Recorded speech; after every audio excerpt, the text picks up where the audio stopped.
ও খ্রিস্টানের বাচ্চা, তুমি না কইলা কোনো খোদা নাই গো, কোনো আল্লাহ নাই।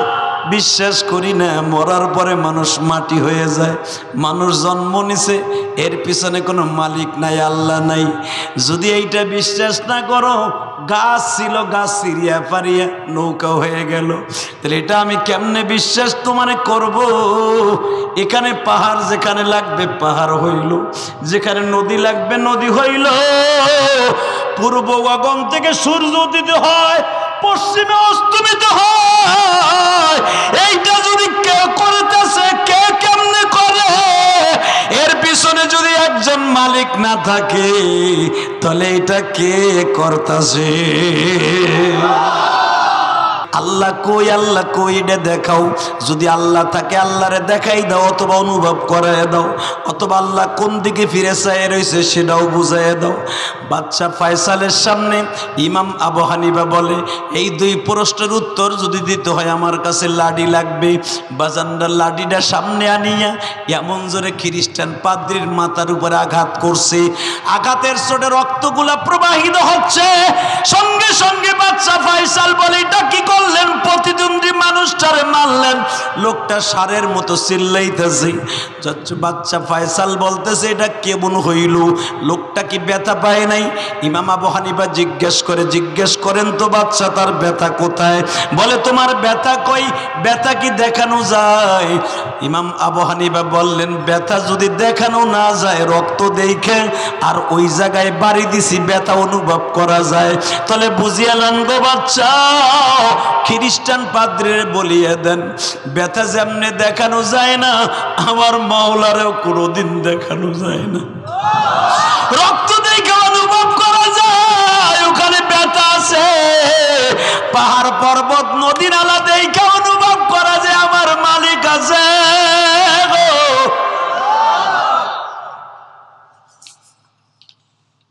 বাদশা ফয়সাল কান্দে আর কয়, ইমাম নওমান রে, এত সুন্দর যুক্তি তোমার কে শিখাইলা গো? পৃথিবীতে আজও পর্যন্ত এইরকম যুক্তি কাউরে শুনাইতে শুনি রে। বাজার চোখের পারে ফেলে, কারণ যে ইমাম নওমান আবু হানিফার ইত্তেবায় আমরা নামাজ পড়ি। এ আমার কিশোরগঞ্জ কুলিয়াচরের বাইরা, বড় বরখার সরের বাইরা, দুই ফোঁটা চোখের পানি আমার মাওলারে দি ইমাম আবু হানিফার ইত্তেবা আমরা করি। বাজানরে দেখাইয়া দাও, কিয়ামতের মাটি ইমাম আবু হানিফার সাথে দেখা হয় কিনা।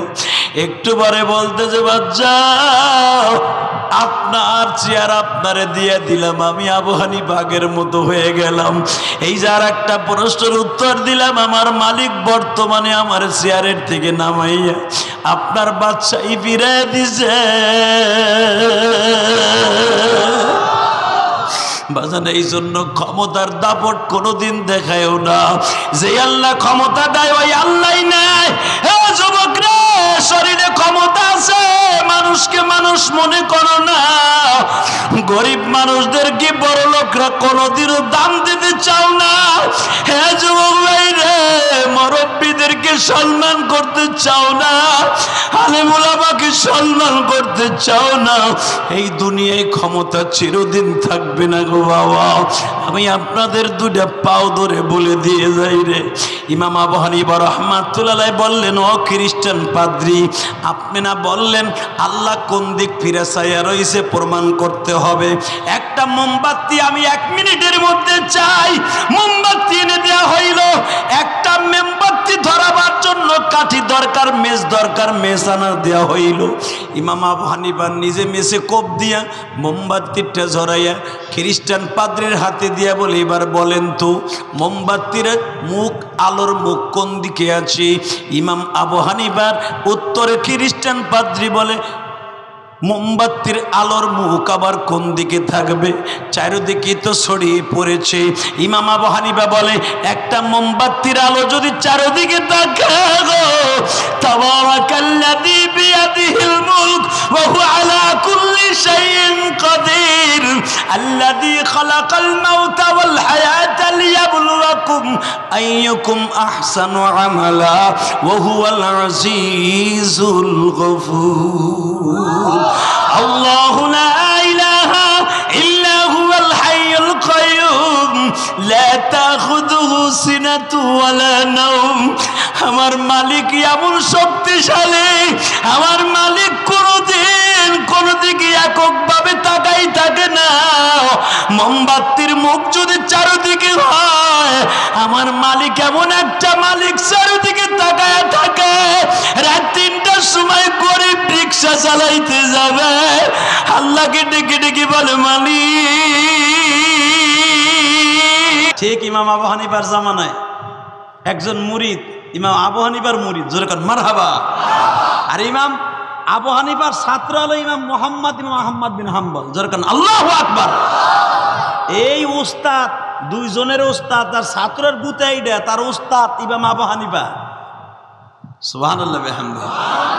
তো এক মুরিদ ইমাম আবু হানিফার মুরিদরে ধরে একজন খ্রিস্টান বলতেছে, বড়ে এদিকে কি তোরা তো এক আল্লাহ মারাস, তোর আল্লাহরে দেখাইতে পারবি?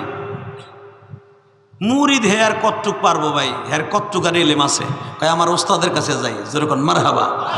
ইমাম আবু হানিফার কাছে গেছে, উস্তাদ খ্রিস্টান পাদ্রী আমার কাছে চ্যালেঞ্জ ছাইড়া দিছে, কি আল্লাহ এক, আল্লাহ কোথায় কি করে যদি দেখাইতে পারেস, আল্লাহ এখন বর্তমান কি করে, আল্লাহ কি পারে, এটা যদি তোর কোনোরকম ভাবে তোর পীর সাহেব বলে প্রমাণ করে দিতে পারে, আমি আমার মুরিদ সহ 12,000 খ্রিস্টান মুসলমান হয়ে যাব। কেউ বলেন 22,000 খ্রিস্টান মুসলমান হয়ে যাব। এই চিন্তা ভাবনা করে ইমাম আবু হানিফা রাহমাতুল্লাহ আলাইহি, আল্লাহু আকবার জোরে বলেন তো দেখি। ইমাম আবু হানিফা রাহমাতুল্লাহ আলাইহি তখন বাদশা ফয়সাল ছিল ওই জামানায়, ইরাকের বাদশা। পরষ্ট যখন ছুঁড়ে দিছে, ইমাম আবু হানিফা রাহমাতুল্লাহ যৌবন কাল, আল্লাহু আকবার। উনি বলতেছে কবে আপনার প্রশ্নের উত্তর নেবেন? কবে দিবেন? শুক্রবার, আমাকে পবিত্র দিন। আর আপনাকে পবিত্র দিন হলো শনি রবিবার। কোন দিন দেবো? কয় আমাকে পবিত্র দিন শনিবারে দিবা। আচ্ছা, শনিবার আসরের নামাজের পরে যে কোনো এক গ্যালারিতে বসে, ফুটবলের গ্যালারিতে বসে আপনার প্রশ্নের জবাব হবে। আপনার দলের লোকও থাকবে, আমার দলের লোকও থাকবে, কিন্তু এখানে শর্ত একটা, এইরকম একটা দলিলে সাইন থাকবে, কারণ মারামারি হইলে এটা দায়িত্ব কে নিবে? যেরকম আপনাদের ওয়াজটা হইতে যাইয়া, বাস্তবের উপরে বন্ধিত করতে যাইয়া সবাই যে ওয়াজ হোক এটা চায় না। কেউ কয় এটা ব্যবসা। এখানে চাষি মমতাজ রে আনু, এইটা ব্যবসা না, লজুর ফরজ কইব। এখানে ফরজ গোসল কেমনে করে এটা শিখাই দিয়ে যাবো মমতাজ। আর সাকিব খান এখানে কেমনে কি করে এটা দেখাই দিয়ে যাবে। ওইটা হইলে দেখবেন মাতবার গো আর অন্য দলের নেতা গো অভাব নাই। এই গালি আর কেউ দিয়ে কইবেন এটা ব্যবসা। বেড়া মরে ল, কোনটা ব্যবসা আর কোনটা গুতা বুঝবি। কথা কর না কেন? একটা মাস্টার যে আজকে ফরজ গোসল কেমনে করতে এই মাস্টারটা শিখলেন, এই মাসলাটা এক পালায় দেন, সারা দুনিয়ার আকাম কুকাম এক পালায় দেন, একটা মাসলার শূন্যস্থান পুরো হবে না। কথা কন না কেন? তাহলে মাসলার দরকার আছে না নাই? আল্লাহ। বাদশা ফয়সাল বলতেছে, ঠিক আছে আমিও ওইখানে উপস্থিত থাকব, আইন শৃঙ্খলা বাহিনীও থাকবে, যেন কোনো গ্যাঞ্জাম না হয়। ঠিক না ঠিক? বাজানরে ইরাকের সালমান পার্কে ফালুজা শহরে সব দলের মানুষগুলো সমাবেত হয়ে গেছে। এক দল আসছে ইমাম আবু হানিফার মুরিদ, আর এক দল আসছে খ্রিস্টান পাদ্রীর মুরিদ। ও বাজান মাঝখানে আসছে যারা ইমাম আবু হানিফারও মুরিদ না, খ্রিস্টান পাদ্রীরও মুরিদ না, এরা আসছে মধ্যের মানুষগুলা তামসা দেখার লাইগা। মোল্লার খোদার জোর বেশি না খ্রিস্টান পাদ্রীর খোদার জোর বেশি? তামসা দেখানোর লাইগাইছে একদল, আছে না? ও বাজান রে, এখানে অনেক দলের লোক এখানে ওয়াজ শুনতে আসছে। যারা কইছে এটা ব্যবসা, তারাও বাসায় বসে শুনতেছে। যারা বলছে ব্যবসা, এই ওয়াজ দিয়া লাভ কি দেখবেন, তারাও হয়তো ময়দানে বসে বসে ওয়াজ শুনতাছে। হয়তো বাজান গতকালকেও সে ব্যবসা বলছে, আজকে তার কাছে ভালো লাগলে কালকে সে জান্নাতি মানুষ হয়ে যাইতে পারে। সে ভুল বুঝবে, আরে ওয়াজের ভিতরে কোনো রাজনীতি করা হয় না, ওয়াজের ভিতরে কোনো খারাপ কথা বলে না, জান্নাত জাহান্নামের কথা বলছে রে। আমার শুই না খুব ভালো লাগছে। আমার জীবনে ফরজ গোসল কেমনে করে আমি জানতাম না। বউরে তালাক দিছি কত আগে, কেউ জানে না, আমার মালিক জানে। মাসলাটা এখন আমার শুধরায় নিতে হবে, তা না হলে জাহান্নামে যাব। এই মানুষটা বুঝিয়া শুনিয়া কালকে আমলের খাতা খুলবে, আর এই লোকটা জান্নাতের দরজাগুলো এক একটা টাস টাস করে খোলায় লইব। যুবক ভাইরা, ইমাম আবু হানিফা রাহমাতুল্লাহ আলাইহির লোকরাও বসে আছে। বাদশা ফয়সাল এরকম সভাপতির মতো একটা চেয়ারে মাঝখানে বসা, খ্রিস্টান পাদ্রী তার পাশে বসা। ইমাম আবু হানিফা আসে না। আসরের পরে আসার কথা, আসর গড়াইয়া যাইতেছে, মাগরিবের সময় কাছায় আসছে। সবাই বলতেছে মাঝখানে যারা আছে ইমাম আবু হানিফার দলেরও না, খ্রিস্টান পাদ্রীর দলেও না। হাতে তালি দিয়ে কইতেছে, কিরে মোল্লা, তোর পীর সাহেব কই? ও আইব না, ও পলাইছে। নাউজুবিল্লাহ, বউর কাছে যাইয়ে কইও, আরো জোরে কন। খ্রিস্টান পাদ্রীর দল এগুলা বগল বাইরে দেশে থেকে তো গো খোদা, আর জীবনে নাম লবি না, বাজার আইয়া কান ফাটাই হলাম। এই কান ফাটাফাটি হওয়ার মাঝখান দিয়ে ইমাম আবু হানিফা লাঠি একটা দিয়া ধাম ধাম করে মুজাহিদ এসে গেছে। খ্রিস্টান পাদ্রী লেজ গোটায় কয়, বাচ্চা ফয়সাল, এতদিন জানতাম মুসলমান ওয়াদা মিস করে না। সে বলছে আসরের পরে আসবো। কই আসর গেল, মাগরিবের এখন কাছে হয়ে গেছে, এর সাথে আর কি বসবো, যার কথার কোনো ঠিক নাই। ইমাম আবু হানিফা রাহমাতুল্লাহ বলে, রাখেন, সেতাসাতি কম করেন, আমি কিল্লিগে দেরি হয়েছে এটা শুনবেন না। তোমার মতো মোল্লা তো এখন বানাইছে না, অনেক কিছু কইবা। আবু হানিফা বলে, ভাই একটু চুপ থাকেন না, মারহাবা বলেন। দেরি হয়েছে কে শুনবেন না? ভাই কে? আমি আসতে যাইয়া একটা নদী বাজছে, নদীটার ভিতরে নৌকাও নাই, মাঝিও নাই, মাল্লাও নাই, আর এমন কোন লোকও নাই তারে কম আমারটা ভেয়া দিয়ে পার করে দাও। হঠাৎ করে দেখি নদীর পারে বিশাল বড় একটা গাছ, চোখের সামনে গাছটা কয়েক মিনিটের ভিতরে কে যেন চিরা ভাইরা নৌকা বানায়া প্রত্যেকটা মাঝি এলো, আমার পার করে দিল। বেড়ায় বললাম, আল্লাহ, যারা সুবহানাল্লাহ তাসতে কয়, আমার ইমাম, আপনার ইমাম, যার ইত্তেমায় নামাজ পড়ি, হ্যার কথা শুনে আসতে কইলে হ্যাঁ বাড়িঘর তুমি চিনো আল্লাহ। এইবার জোর হইব, আমি জানি। রেডি? যখন কথা চিরা ভাইরা অটোমেটিক ডিজিটাল নৌকা হয়ে গেল, মাঝি আসলো, নৌকায় উঠলাম, পার হয়ে এলাম। খ্রিস্টান পাদ্রী ব্যাসকার, এই তু আল্লাহ ফরমান করবি, তাজা টাটকা ফরমালিন যুক্ত মিথ্যা কথা।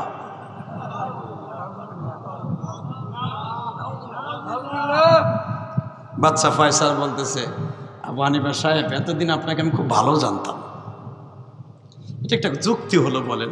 আপনি একটা কাঠকে থাবর দিয়ে যদি বলতেন এটা স্বর্ণ, তাও আমি মেনে নিতাম, কিন্তু এইটা কেমন হলো? একটা গাছ চিরা ভাইরা অটোমেটিক হয়ে গেল নৌকা, আপনি পার হয়ে আসলেন, এটা কেমন হলো? বাচ্চা ফয়সালকে বললেন, আপনি এখানে কথা বলবেন না, মান সমতা নাজার, বিশ্বনবী বলছে চুপ থাকা ভালা। কথা হবে তার মাঝে আর আমার মাঝে। আমি যে বললাম হঠাৎ করে নৌকা হইলো, চিরা ভাইরা নৌকা হইলো, নৌকা ছিল না, হয়ে গেল, এখানে মাঝি মাল্লা ছিল না, মাঝি মাল্লা এসে গেল, এইটা হ্যারে কইতে কোন হে বিশ্বাস করে কিনা? খ্রিস্টান পাদ্রী কয়, এটা কি শয়তান, এটি বিশ্বাস করবে? ইমাম আবু হানিফা বলে, এটা যদি বিশ্বাস না করেন, সিরিয়া ফারিয়া একটা গাছ এখান থেকে সিরিয়া ফারিয়া অটোমেটিক নৌকা হইল, এটা বিশ্বাস করলেন না? ও খ্রিস্টানের বাচ্চা, তুমি না কইলা কোনো খোদা নাই গো, কোনো আল্লাহ নাই, বিশ্বাস করি না মরার পরে মানুষ মাটি হয়ে যায়। মানুষ জন্ম নিছে, এর পিছনে কোনো মালিক নাই, আল্লাহ নাই। যদি এইটা বিশ্বাস না করো, গাছ ছিল, গাছ সিরিয়া পারিয়া নৌকা হয়ে গেল, তাহলে এটা আমি কেমনে বিশ্বাস তোমারে করব? এখানে পাহাড় যেখানে লাগবে পাহাড় হইল, যেখানে নদী লাগবে নদী হইল। পূর্ব গগন থেকে সূর্য উদিত হয়, পশ্চিমে অস্তমিত হয়। এইটা যদি কেউ করতেছে, কে কেমনে করে? এর পিছনে যদি একজন মালিক না থাকে, তাহলে এটা কে করতেছে?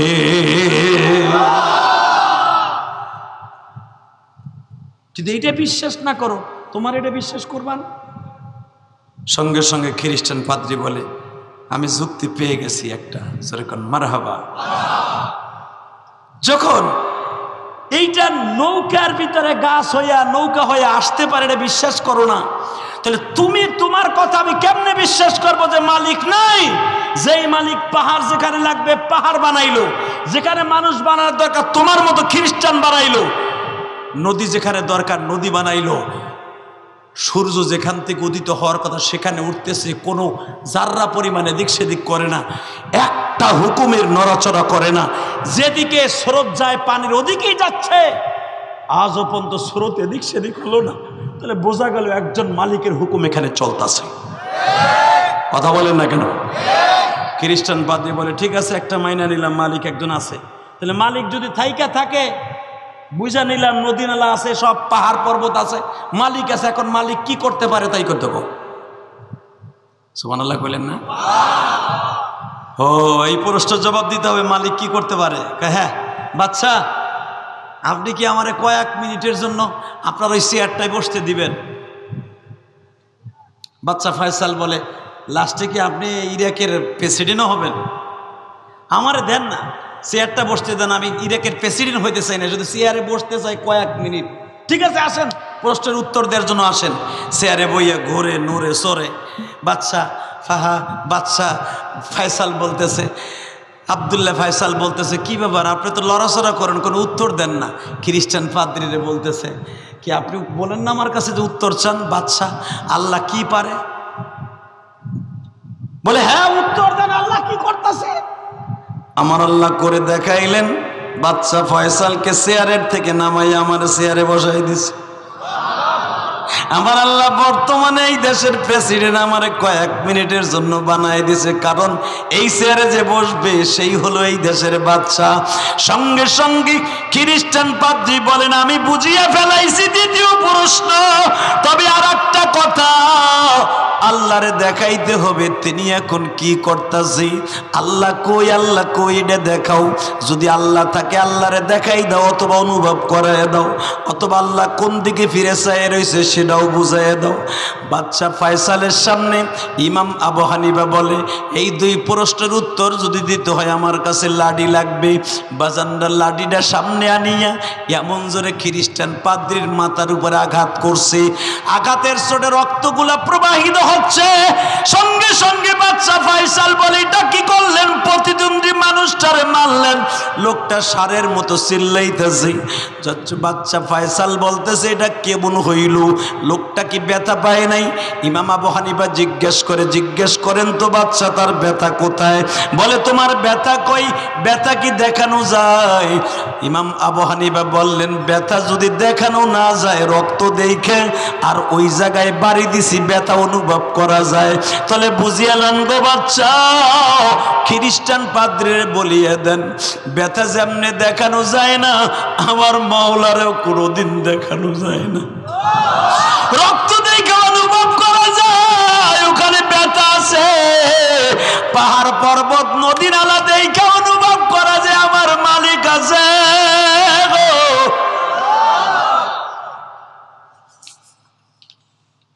বাদশা ফয়সাল কান্দে আর কয়, ইমাম নওমান রে,